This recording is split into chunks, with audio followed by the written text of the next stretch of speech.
1121 წლის 12 აგვისტოს დიდგორში მოხდა ბრძოლა კოალიციურ ლაშქარს ილღაზას მეთაურობით და ქართველებს შორის.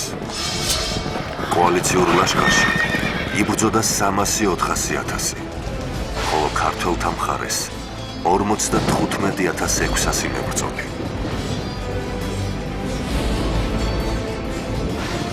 ბრძოლა 3 საათს გაგრძელდა, რომლის შემდეგაც ქართველებმა მტერს 70 კილომეტრის მანძილზე სტიგეს.